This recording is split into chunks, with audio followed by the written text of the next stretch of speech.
Saudara, memang di dunia ini ada orang yang dikodar kaya, ada orang yang dikodar kaya, ada orang yang dikodar tidak kaya. Para orang kaya gitu, dinasihati oleh Allah,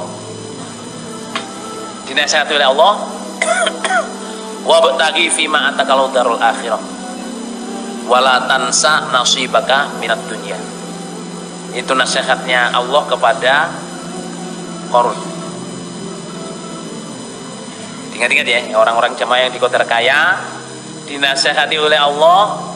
Yang pertama, carilah dengan pemberian Allah yang ada di kamu punya duit, punya banyak harta, carilah surga untuk membeli surga.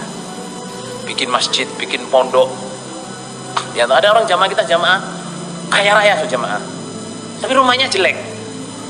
Tapi punya masjid di sana, punya pondok di sana, punya pondok di sana, beautiful. Oke? Jadi jamaah yang dikodar kaya yang pertama, gunakan kekayaan untuk cari surga. Mondokin orang, sponsorin orang mengaji kutubus sitah. Punya apa? Kalau anaknya nggak ada yang mondok, orang-orang insya Allah di Gading ini sudah jamaah banyak mubalek yang pengen ngaji kutubus sitah. Jangankan mondok, saudara jamaah, beli kitabnya aja nggak mampu.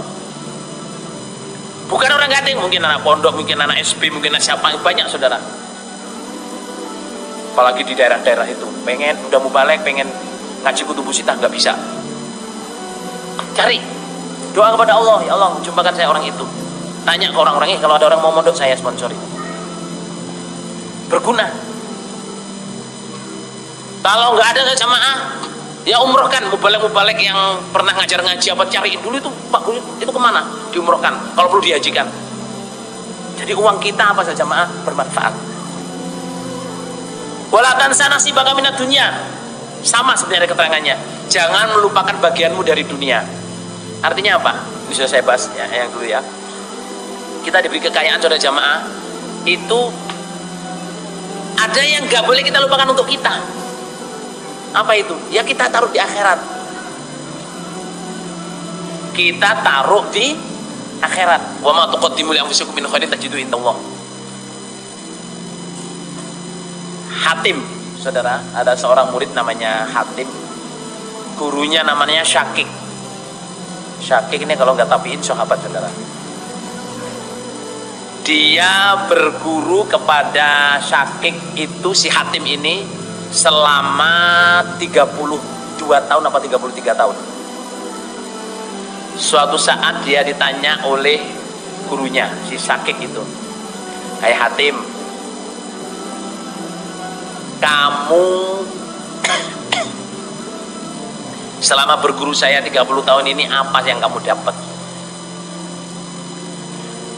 Dia bilang, "Saya mempelajari dari kamu cuman 8 hal." Si gurunya bilang, "Innalillahi wa inna ilaihi raji'un. Usia saya habiskan ngajarin kamu 33 tahun, cuman belajar 8. Ya saya jujur ke kamu bahwa saya itu selama 30 tahun yang saya pelajarin ya cuma 8 ini. Coba sekarang omongin 8 itu apa saja."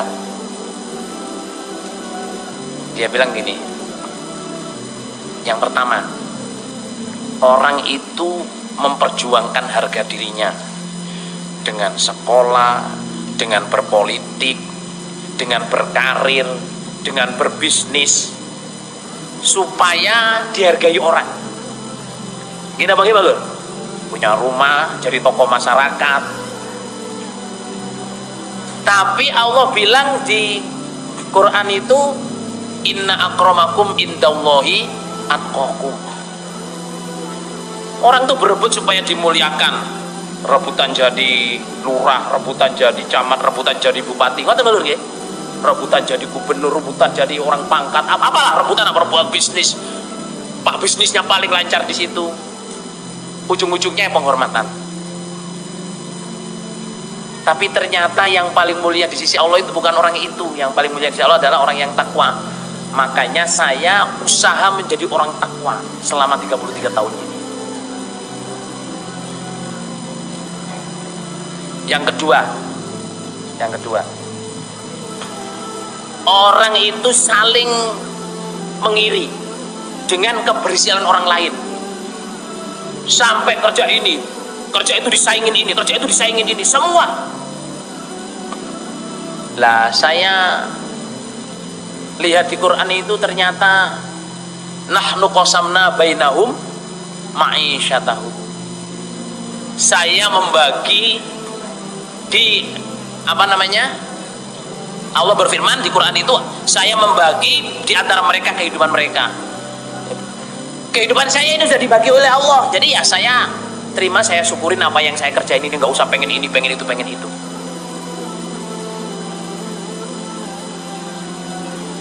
Terus orang itu saling bermusuh-musuhan.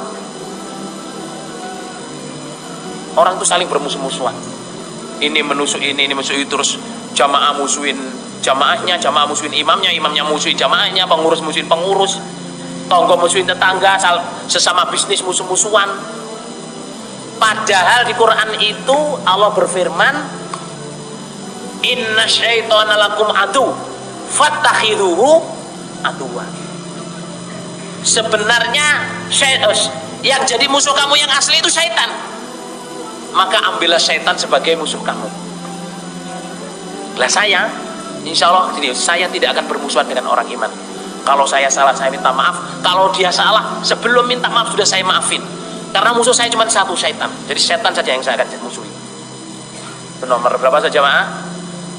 Nomor 3. Orang itu usaha nabung. Gimana Bang Ibalur? Nabung duit, nabung emas, nabung tanah. Ada nggak yang nabung tanah, saudara? Beri tanah murah, nunggu rejoni zaman dijual, Pak Lur. Ada yang nabung kudung, ya toh. Beli kudung banyak-banyak, setelah lama nggak payu, saudara. Ya.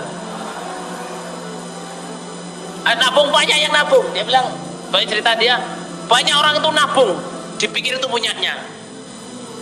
Padahal yang namanya nabung itu yang jadi milik kita adalah yang sudah kita dahulukan. Wa ma tuqaddimu li anfusikum min khairin tajiduhu indallah. Makanya kalau saya dapat berharga, emas, duit apa saja, langsung saya sabilahkan, langsung saya sedekahkan. Soalnya kalau sudah di sana nggak ada yang nyuri. Tapi kalau saya simpen, saya harus zakat. Kalau saya mati nanti diwaris, atau saya ini bisa dicuri orang. Tapi kalau sudah saya tabung di sana, itu milik saya yang asli. Nomor berapa, saudara? 4. Nomor 5 ini apa? Nomor 4 ini maksud saya jemaah, kalau kita diberi oleh kekayaan, usahakan kita dulukan. Oke. Lah. Terus cobaannya orang kaya. Halo? Cobaannya orang kaya, ya ditulis nggih. Cobaannya orang kaya itu merasa pandai. Titik. Cobaan orang kaya itu apa? Merasa pandai. Sesuai dengan firman Allah tentang Qarun. Innama utituhu ala ilmin indi. Innama sesungguhnya utituhu saya diberi pada dunia ala ilmin atas ilmu indi di sisi saya. Saya bisa berhasil seperti ini, punya kerajaan bisnis, punya ini, punya itu, punya, karena saya cerdas. Saya pandai mengambil peluang. Tanah di sana sajaknya ini saya beli, nanti akan ada ini saya jual ini. Dia merasa pandai. Padahal apa, saudara jamaah? Rezeki itu Allah yang menentukan, bukan karena pandai. Kalau rezeki karena pandai, saudara jamaah, orang S3 semua kaya raya. Gila bagaimana, Lur? Tapi nyatanya ya orang S3 ada yang nggak punya. Sekolahnya S3, bahkan 4S, saudara jamaah ya. Rumahnya masih ngontrak, saudara.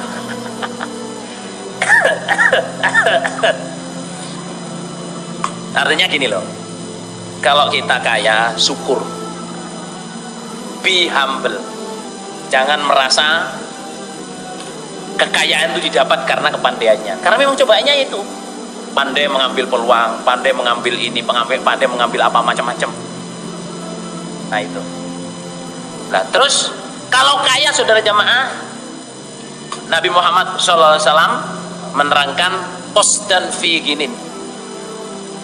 Qasdan fi ginin. Sedengono, sederhanalah dalam keadaan kaya. Artinya kulu washrabu wala tusrifu. Makan minumlah tapi jangan berlebihan. Di hadis Ibnu Majah termasuk berlebihan adalah berusaha mendapat makanan apa yang dia inginkan. Itu termasuk berlebihan.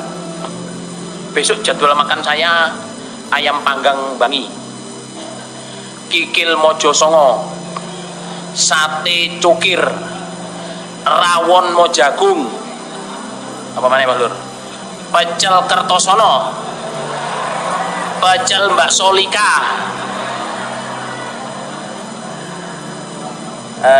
rujaknya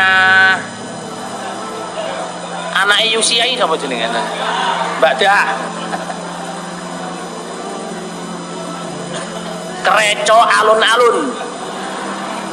Apa kreco Pak Lur? Ya maksudnya gini loh, ngono yo ngono ning ojo ya, bersedanglah dalam keadaan kaya. Klambi balur jamaah yo ojo klambi sing warang larang. Orang itu saya sering cerita ini ya, tahun 96 saudara jamaah, orang jamaah ada yang punya sempak harganya $125.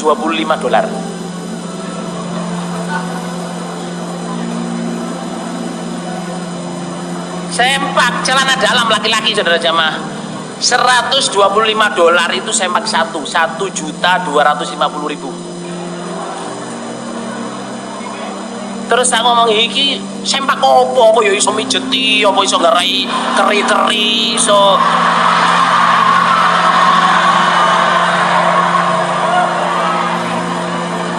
Apa kalau dipakai tidur terus kiyer-kiyer gitu?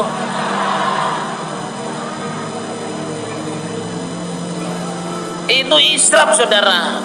Celana dalam kok 1.250.000 itu celana dalam opo bos?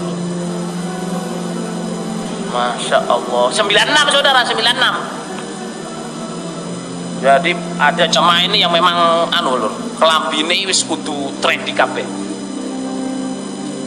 Bajunya, baju satu potong itu ya juta saudara.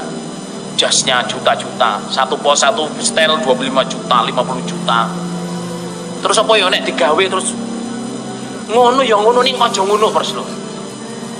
Bisa dipahami gak ya jemaah? Daripada untuk gitu saja jemaah ya, untuk sabilillah.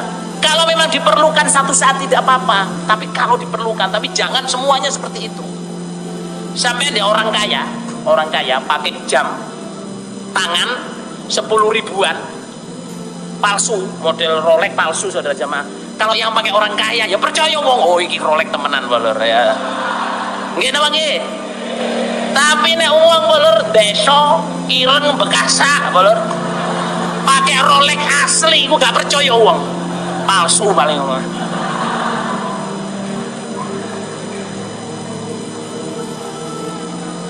Jadi dunia ini kita jangan terpengaruh saudara jamaah. Jangan terpengaruh.